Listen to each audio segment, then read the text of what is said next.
नमस्कार, मैं सरिता चौधरी। राजस्थान सरकार है वेदांता के CSI इनिशिएटिव ई कक्षा, जिसका टेक्निकल पार्टनर मिशन ज्ञान है, आप सभी का स्वागत करती हूँ। हम लोग पढ़ रहे हैं स्वतंत्रता और समानता। इसके अंतर्गत हम लोग स्वतंत्रता का अध्ययन कर रहे हैं। इससे पूर्व हम लोगों ने स्वतंत्रता का अर्थ नकारात्मक और सकारात्मक दोनों रूपों में समझा और प्रमुख संबंधित राजनीतिक विचारकों की परिभाषाओं का अध्ययन किया। हमने जाना कि नकारात्मक स्वतंत्रता जो कहती है कि प्रतिबंधों का अभाव ही स्वतंत्रता है और केवल व्यक्ति से संबंधित बात करती है। इसके विपरीत सकारात्मक स्वतंत्रता कहती है कि व्यक्ति पर युक्ति युक्त प्रतिबंध होने चाहिए और युक्तियुक्त प्रतिबंधों के माध्यम से व्यक्ति के व्यक्तित्व का यानी उसकी क्षमताओं का विकास तो होगा ही, उसके साथ साथ समाज में सभी लोगों का विकास होगा। आज की वीडियो में हम लोग चर्चा करेंगे स्वतंत्रता के प्रकार की। इसमें पूछा जाता है कि स्वतंत्रता के प्रकार बताइए, स्वतंत्रता के रूप बताइए। तो बहुत ही इम्पोर्टेंट टॉपिक है। कॉपी और पेन साथ में लीजिए और मेरे साथ नोट्स बनाना शुरू कीजिए। स्वतंत्रता का कई बार एक रूप भी पूछ लिया जाता है, कई बार दो रूप भी पूछ लिया जाते हैं और कई बार इसे निबंधात्मक प्रश्नों के अंतर्गत 6 नंबर का पूछा जाता है। तो इम्पोर्टेंट क्वेश्चन है। सबसे पहले हम लोग बात करते हैं प्राकृतिक स्वतंत्रता की, यानी प्राकृतिक स्वतंत्रता जो प्रकृति में उत्पन्न होने के साथ ही हमें प्राप्त हो जाती है। जैसा कि रूसो ने कहा है कि मनुष्य स्वतंत्र जन्म लेता है, लेकिन धीरे धीरे वह अनेक बंधनों से जकड़ जाता है।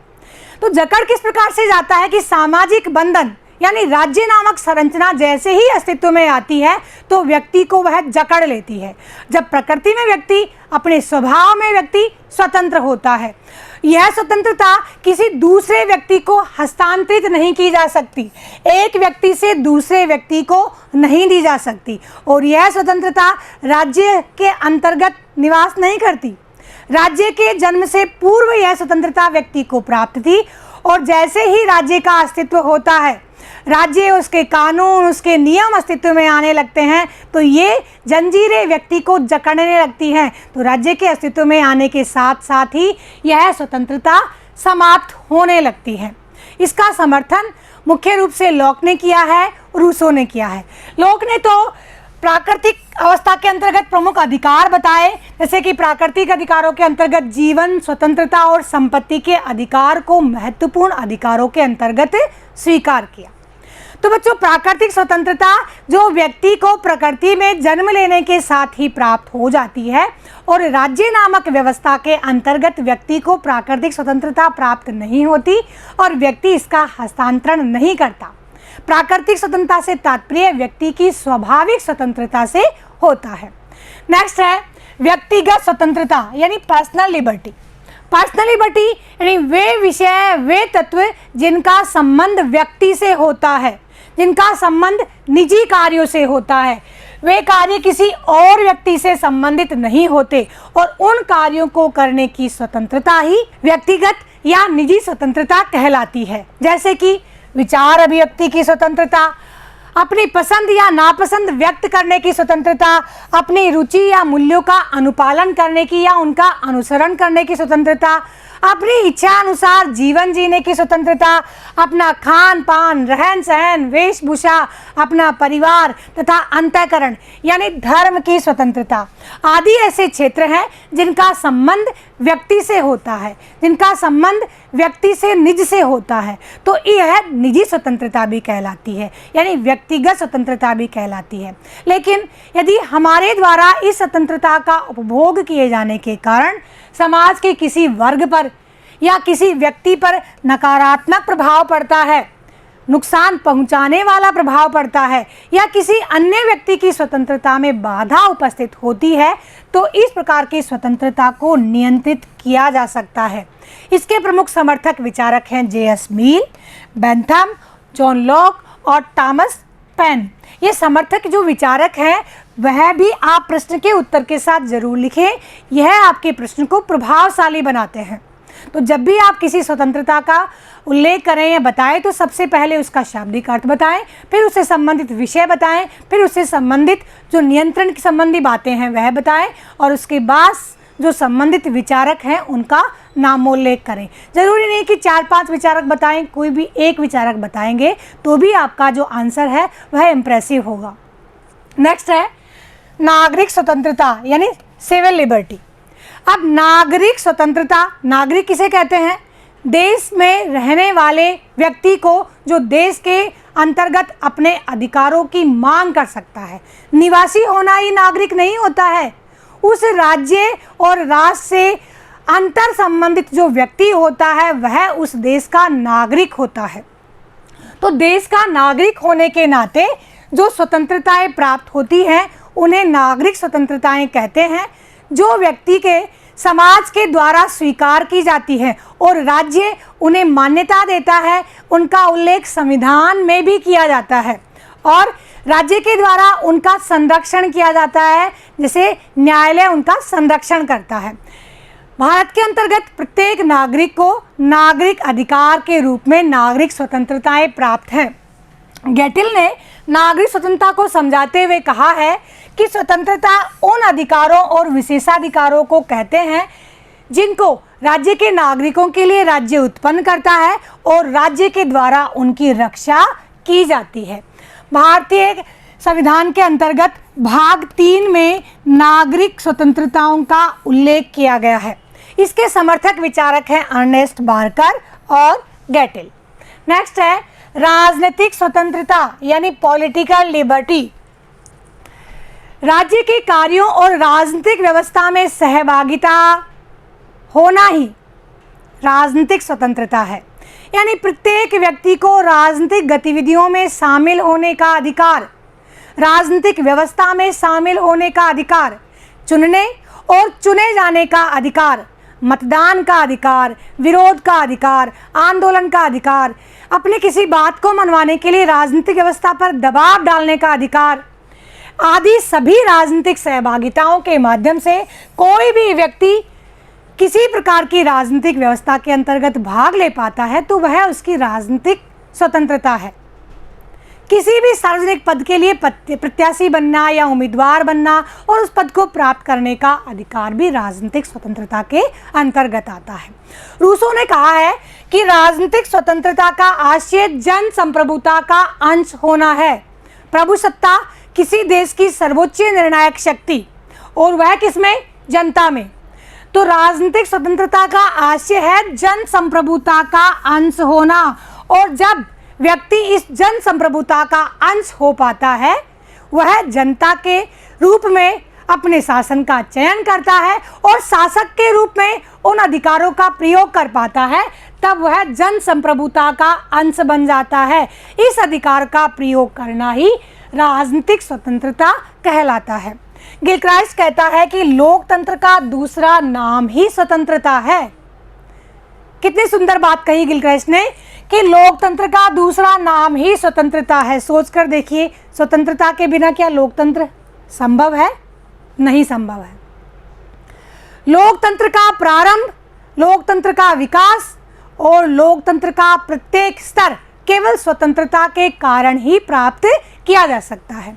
इसके समर्थक विचारक है रूसो और गिलक्राइस्ट। नेक्स्ट है आर्थिक स्वतंत्रता यानी इकोनॉमिक लिबर्टी। आर्थिक स्वतंत्रता से तात्पर्य होता है कि व्यक्ति का आर्थिक स्तर ऐसा हो कि वह स्वाभिमान के साथ स्वयं और अपने परिवार का बिना किसी वित्तीय चुनौतियों के भरण पोषण कर सके। वह स्थिति कहलाती है आर्थिक स्वतंत्रता। यानी व्यक्ति के पास वे स्थितियां हो जिससे वह अपनी न्यूनतम आवश्यकताओं की पूर्ति तो कर सके, अपने लिए रोटी, कपड़ा, मकान आदि स्थितियां तो वह जुटा सके। व्यक्तित्व विकास की बात तो बाद की है। तो स्वाभिमान के साथ जब व्यक्ति अपना जीवन निर्वाह संभव कर पाता है, जीवन निर्वाह कर पाता है बिना किन्हीं वित्तीय चुनौतियों के, तो वह क्या स्थिति होती है? आर्थिक स्वतंत्रता की स्थिति होती है, जिसमें उस व्यक्ति को आर्थिक सुरक्षा मिल सके, उसका आर्थिक शोषण नहीं हो और समाज के साथ उस व्यक्ति को भी उन्नति करने के लिए समान अवसर प्राप्त हों। अर्थात व्यक्ति को अपने जीविकोपार्जन के संसाधनों की प्राप्ति हो, वही क्या कहलाता है? आर्थिक स्वतंत्रता कहलाती है। नेक्स्ट है धार्मिक स्वतंत्रता यानी रिलीजियस लिबर्टी। धार्मिक स्वतंत्रता से तात्पर्य होता है कि प्रत्येक व्यक्ति को अपनी आस्था, मान्यता व विश्वास के अनुरूप धार्मिक आचरण करने की स्वतंत्रता होना। धार्मिक आचरण करने के लिए व्यक्ति का स्वतंत्र होना। इस प्रकार से व्यक्ति को अपने अंतःकरण की स्वतंत्रता प्राप्त है, यानी व्यक्ति अपनी इच्छा अनुसार किसी भी धार्मिक रीति रिवाज, किसी भी धार्मिक परंपरा या धार्मिक संस्थाओं की स्थापना, धार्मिक रीति रिवाजों का अनुसरण करते हुए उनका प्रचार प्रसार करना, धार्मिक संस्थाओं का वित्तीय नियंत्रण स्थापित करना आदि सभी कार्यों को स्वतंत्र होता है। लेकिन यदि अंतःकरण की स्वतंत्रता के माध्यम से व्यक्ति के द्वारा कोई इस प्रकार के कर्मकांड या अंधविश्वास को प्रोत्साहित किया जाता है या किसी संस्था के द्वारा भी ऐसा कार्य किया जाता है, जैसे कि विधवाओं का मुंडन करना, उन्हें सफ़ेद कपड़े पहनाना, अंधेरी काल कोठरी में रखना, नर बलि, पशु बलि जैसी प्रथाएं, ऐसी व्यवस्थाएं समाज को कमज़ोर करती हैं और दूसरे व्यक्ति की स्वतंत्रता में बाधा उत्पन्न करती हैं, तो उन्हें कानून के द्वारा नियंत्रित किया जा सकता है।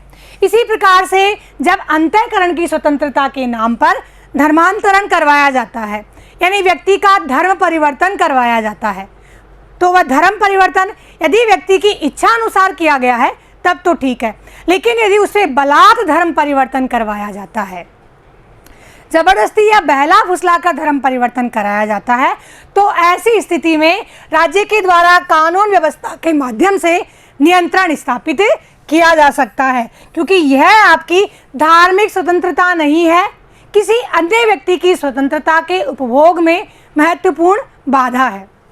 नेक्स्ट है नैतिक स्वतंत्रता यानी मोरल लिबर्टी।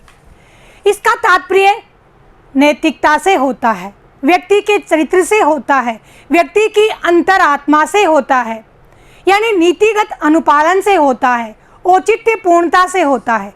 और औचित्यपूर्णता, नीति, अंतरात्मा की आवाज़ और चरित्र, ये सब क्या है? ये ऐसे सद्गुण हैं, ऐसी बातें हैं, ऐसी नीतियां हैं जिनका अनुशीलन करने से, जिनका अनुसरण करने से व्यक्ति मनुष्य बन जाता है, मानव बन जाता है, और ये किसी धर्म विशेष से संबंधित नहीं होती। जैसे कि दया रखना, करुणा अपनाना, सहिष्णुता अपनाना, अहिंसा, परोपकार, प्रेम, क्षमा, सद्भावना, त्याग आदि से युक्त यदि व्यक्ति का आचरण होता है तो वह नैतिक स्वतंत्रता की श्रेणी में आता है। जबकि इनके विपरीत लोभ, मोह, क्रोध, दुर्भावना, ईर्ष्या, स्वार्थ आदि का जब व्यक्ति के द्वारा अपने व्यवहार में अनुपालन किया जाता है तो वह नैतिक परतंत्रता की श्रेणी में आता है। यह स्वतंत्रता पूर्णतः व्यक्तिगत होती है, परंतु व्यक्ति का व्यवहार समाज का निर्माण करता है, और यह स्वतंत्रता किसी समाज या राज्य व्यवस्था के द्वारा प्रदान भी नहीं की जाती। लेकिन इस प्रकार की स्वतंत्रता का यदि व्यक्तियों के द्वारा अनुशीलन किया जाता है, यदि व्यक्तियों के द्वारा अपनाया जाता है, तो वह एक उन्नत और समृद्ध समाज के निर्माण में सहायक होती है। नेक्स्ट है सामाजिक स्वतंत्रता यानी सोशल लिबर्टी, यानी किसी भी व्यक्ति के साथ जाति, धर्म, वर्ग, वर्ण, नस्ल, संप्रदाय, मूल निवास आदि के आधार पर किसी प्रकार का कोई सामाजिक भेद नहीं होना, सभी को समानता के साथ व्यवहार प्राप्त होना और अपना स्वतंत्रता पूर्वक कार्य करने की आज़ादी होना ही सामाजिक स्वतंत्रता कहलाता है।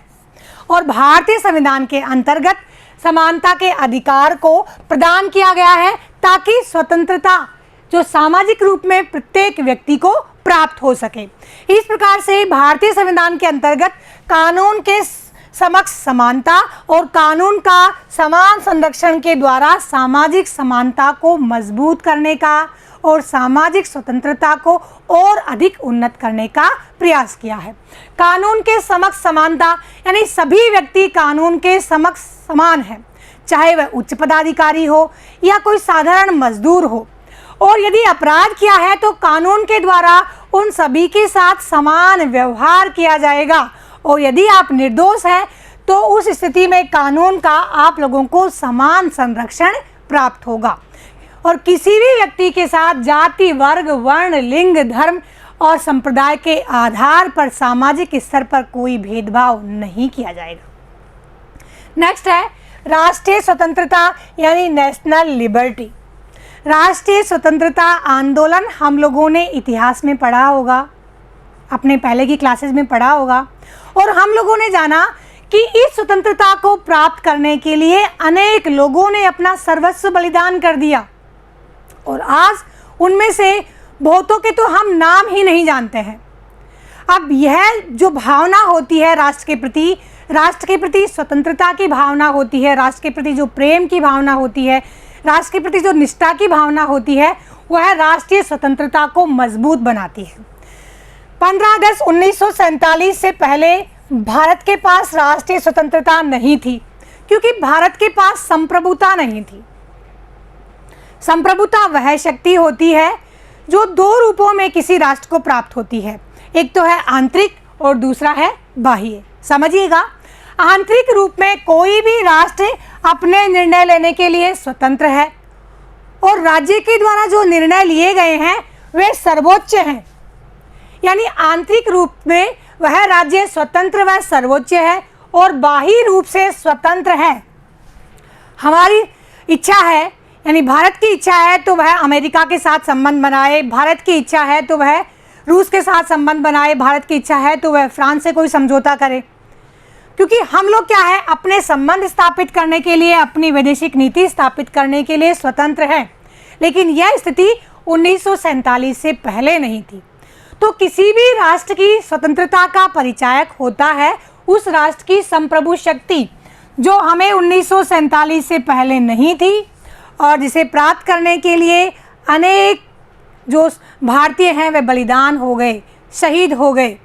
इस प्रकार से हम लोगों के पास में अब वर्तमान में संप्रभु शक्ति है। कोई भी देश हमें ये नहीं कह सकता कि आप ये कीजिए ही, ये करना ही पड़ेगा, आदेशित नहीं कर सकते, क्योंकि भारत एक संप्रभु राष्ट्र है और उसके पास आंतरिक और बाह्य दोनों रूप से निर्णय लेने की स्वतंत्रता है, और आंतरिक रूप से भारत स्वतंत्र है। और बिना राष्ट्रीय स्वतंत्रता के व्यक्ति को स्वतंत्रताएं भी प्राप्त नहीं हो सकती। हम और आप स्वतंत्रताओं का उपभोग कर रहे हैं, आप मुझे अपने घर में आराम से शांतिपूर्वक बैठे सुन रहे हैं, तो ये किसका परिणाम है? हमारा राष्ट्र स्वतंत्र है तभी तो व्यक्ति की स्वतंत्रताएं तब सुरक्षित है जब हमारा राष्ट्र सुरक्षित है, यानी राष्ट्रीय स्वतंत्रता हमें प्राप्त है। नेक्स्ट है संवैधानिक स्वतंत्रता यानी कॉन्स्टिट्यूशनल लिबर्टी। संवैधानिक स्वतंत्रताएं वे स्वतंत्रताएं होती हैं जो किसी देश के संविधान के द्वारा वहाँ उन लोगों को प्रदान की जाती है, और संविधान गारंटी देता है। भारत के अंतर्गत इन स्वतंत्रताओं की गारंटी दी गई है आर्टिकल 32 के द्वारा संवैधानिक उपचारों के अधिकार प्रदान करके, और न्यायालय इसका संरक्षक है। यदि व्यक्तियों के मौलिक अधिकारों का हनन होता है, व्यक्ति की स्वतंत्रताओं का हनन होता है, तो वह न्यायालय की शरण प्राप्त कर सकता है। अब कई बार बच्चे कंफ्यूज हो जाते हैं कि नागरिक स्वतंत्रता और संवैधानिक स्वतंत्रता में क्या अंतर है। नागरिक स्वतंत्रता देश का नागरिक होने के नाते प्राप्त होती है, जिनका उल्लेख संविधान में होता है, लेकिन संवैधानिक स्वतंत्रताओं का उल्लेख संविधान के अंतर्गत होता है। ये नागरिकों को भी और गैर नागरिकों को दोनों को ही प्राप्त हो सकती है। इस प्रकार से बच्चों, हम लोगों ने स्वतंत्रता का अर्थ समझा और स्वतंत्रता के विभिन्न रूप यानी स्वतंत्रता के प्रकारों के बारे में अध्ययन किया। अगले वीडियो में हम लोग चर्चा करेंगे स्वतंत्रता के लिए आवश्यक तत्वों की, यानी वे कौन सी शर्तें हैं जो स्वतंत्रता को मजबूत बनाती हैं, और वे कौन से तत्व हैं जो स्वतंत्रता के मार्ग में प्रमुख बाधा का कार्य करते हैं। तब तक के लिए विदा दीजिए। जय हिंद, जय भारत।